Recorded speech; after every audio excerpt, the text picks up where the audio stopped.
In this segment, I want to give a larger example of using lazy evaluation, and that is finding routes through a two-dimensional maze.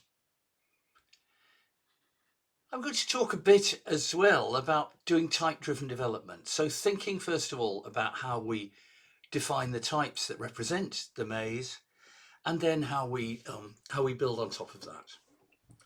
So I'm going to think of a maze as a list of Booleans, and the Boolean true indicates that a position is empty and false means it's occupied. And I'm also going to use coordinates, integer coordinates, and a path, which represent points in the maze, in the two-dimensional grid, and a path I will think of as being a list of points. Now so here's an example of maze ST1. What I've done is I've represented this maze as a list of dots and hashes. A dot means a position is empty, a hash means it's full. So this shows us the example maze we're going to work on. And then if we want to turn that into a maze representation, then we have to turn the dots into true and the hashes into false. And we can do that using this make maze function that you see on the left. It just maps through the list of lists. So it's a nested map of checking whether a character is equal to dot. So there's our example maze. Now we could, there are alternative representations we might choose to do. We might think of our maze as just being as a collection of empty points, as a list, just like a set of empty points. We probably want to say what size the maze was, the grid size. So we could do that. We'd represent the maze in that way. It might be more compact if there are only a small number of empty points in a very large maze, but it might be rather harder to work with.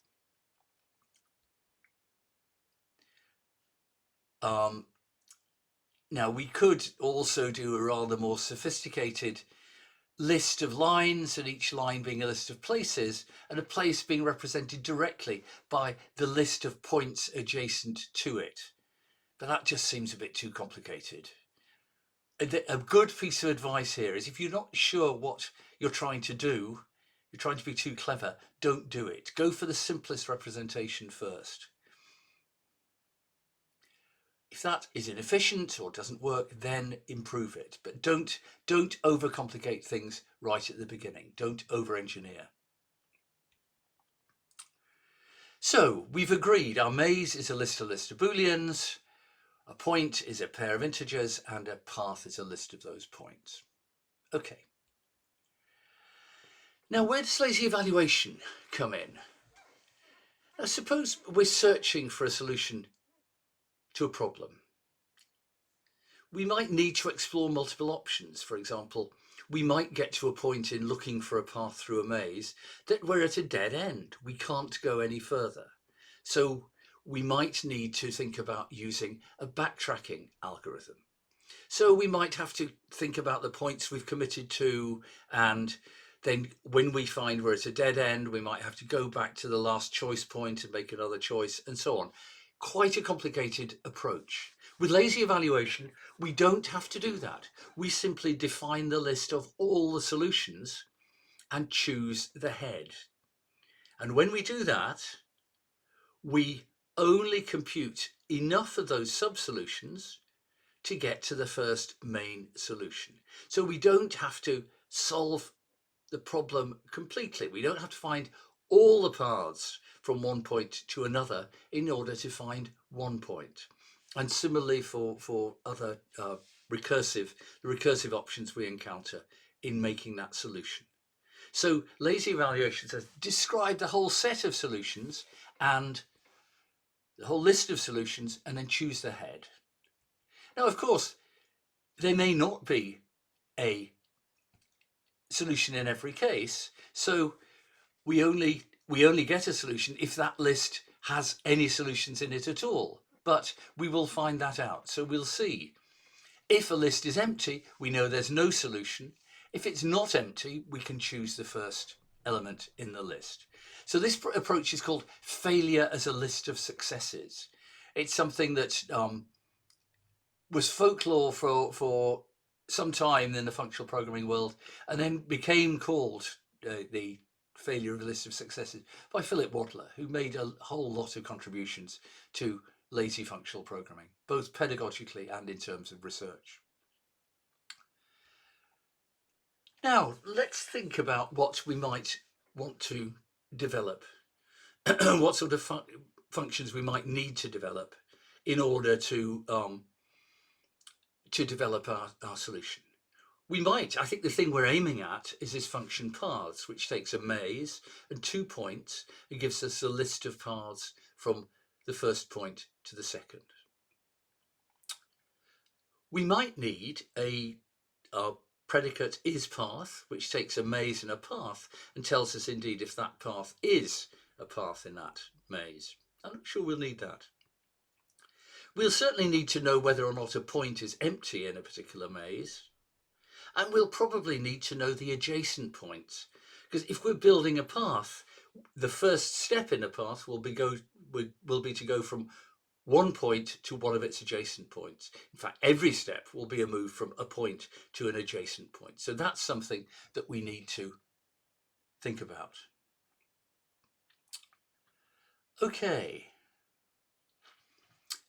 Now we'll develop definitions. We might do it top down or bottom up. What I'm going to do now is take you to a solution that I've written, and we can work through that step by step in VS Code. Okay, here we are in VS Code, and you can see that on the left we have the code.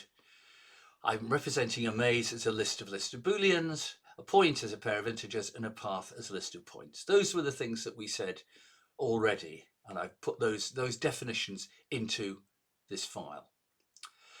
Now, just to remind you, what is the coordinate system we're using here?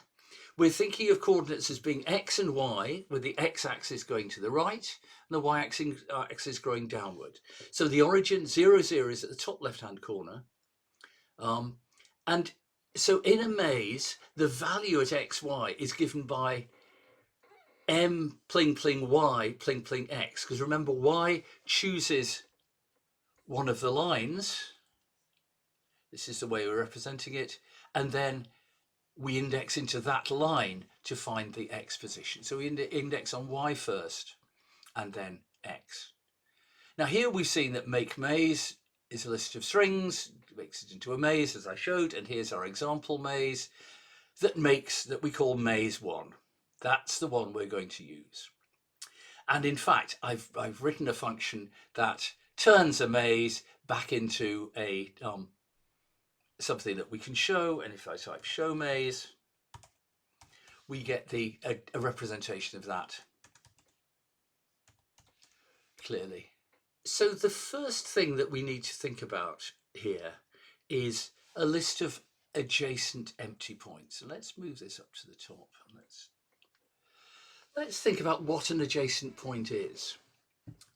Well, an adjacent point is going to be one of the points where we increase x by 1 or decrease it by 1, or increase y by 1 or decrease it by 1. So the 4 points above and to the side. We're not considering paths that go diagonally. A path goes either horizontally or vertically at each step. Now, first of all, we want to check if we generate a new pair of coordinates that is actually in the maze, and that is what this function xy_ok maze p does. And then we also only are interested in the points that are empty. We only want to go to adjacent points that we can move to, so we check that those are empty. So I've defined this as a list comprehension. It's a nice easy way of writing it down. What I have to do now is think about how I've defined xy_ok and is empty. What do we have to do with xy? I have to check that the coordinates are within the bounds of the maze. So that means the z, which is the x coordinate, has to be positive, or sorry, non-negative, and it has to be less than the length of the head of the maze, which is the length of the first line, which tells us how many x coordinates there are. And similarly, the y coordinate here called w has to be non-negative and has to be less than the overall length of the maze, which is the length of the maze is the number of lines in the maze, that is the number of y coordinates.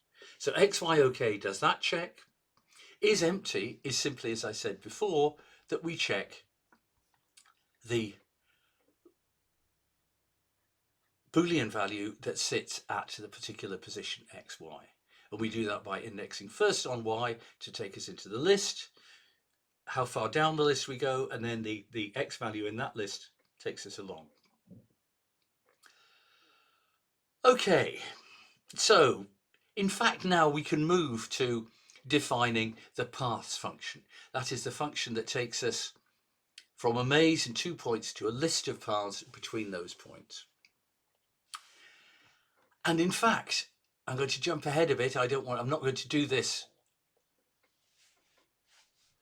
for myself, but in fact, I've commented out a function here, the first attempt for doing this, which says if P1 equals P2, then the path just consists of that point. Otherwise, we choose an adjacent point to P1 and we choose a path from that point, P3 to P2, our eventual choice. And so the new path is P1 stuck on the front of the path from P3 to P2. That's the straightforward definition of the paths. The problem is that it's possible in our maze to build loops. And so what this finishes up doing is building lots and lots of loop paths and never making any progress. So what we need to do instead, I mean, you can imagine if we've got 2 points next to each other, we can have the path which goes left, then right, then left, then right, then left, then right, forever. So what we have to do is define a function that gives us paths that don't loop back on themselves. And this is what this paths NL function does. It takes a maze and it takes 2 points and it tells us build a path that exclude these points. Now, when we first call it, we don't have any paths in our exclusion. But when we call it seriously, we do. And let's see how this goes. This is a variant of what we said before. It's not that much more difficult, but we have to think a bit harder. So if P1 and P2 are equal, there's one path as before. Again, we look for a path through an adjacent point, P3. And then we look for a path from P3 to P2. But we do 2 extra things. First of all, we check that P3 is not an element of the set we're meant to avoid. So we're told already we can't choose anything that's in the avoid set, so we can't choose P3 in there. And then in our recursive call here, we add P1 to the set of things that must be avoided, because P1 is now included in this path. It's there at the beginning. So when we go from P3 to P2, we'd better make sure we don't visit P1, otherwise we'd have built a new loop. So we have to put P1 in that collection of things to be avoided. And putting that together, we get our solution. And let's just take a look. Let's go back up. So our top level function is paths. Let's take a look. And here is our maze. You can see it in the in GHCI here. So we could, for example, say what are the paths from in the maze from 0, 0, that's the top left-hand corner, to where could we go? Let's go to 3, 1. So that's the point here. Its x value is 3, 1, 2, 3. Its y value is 1. Let's see what we get. We get this list. There's a single path it's found from there to 3, 1. What if we were to take something like this point here? Let's take this. This would be 3, 1, 2, 3, 3, 4. Let's try that. Now we get a lot of paths. And let's have a look. We can check this by seeing what the length of this was. Remember, we can always call the last expression, we can call it. There are 12 paths in there, and if we map the length on there, we can see what the lengths are.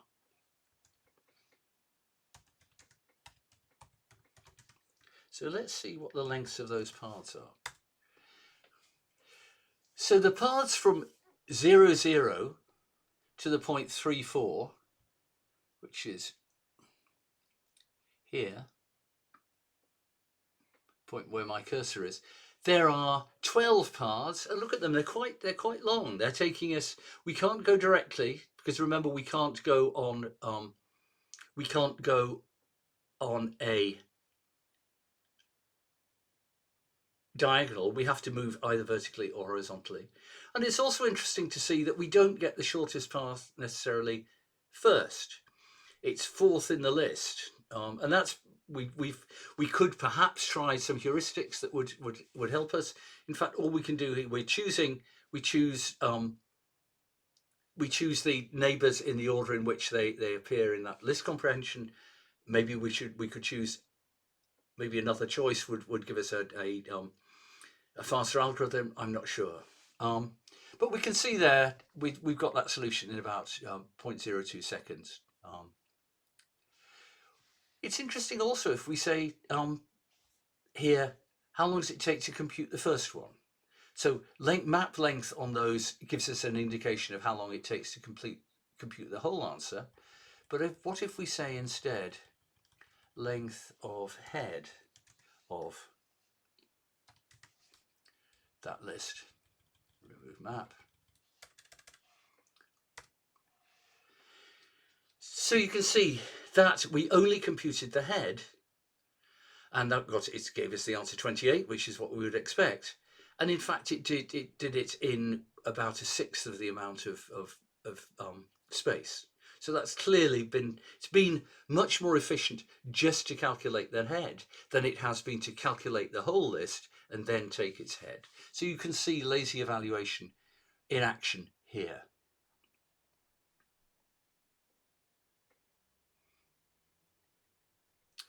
Oh, and let's take paths from let's finally take the paths from the top point to the bottom right hand corner, which is 8, 9. You can see, oh, there aren't so many paths. What's the length of that?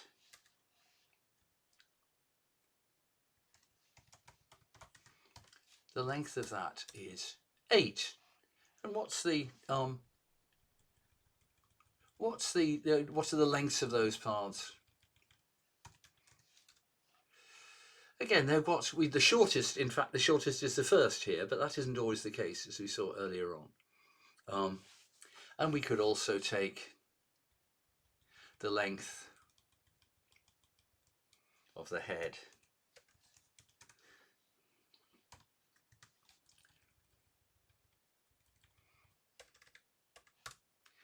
And there again, you see here, it's about 20% of the computation just to compute the first path. So we're getting a real bonus by solving it that way. Okay, I think I'm going to finish this discussion here, but you can see that this failure as a list of successes model is, first of all, efficient, and secondly, gives us a wonderful high-level approach to describing what in other situations could be quite a complicated backtracking algorithm.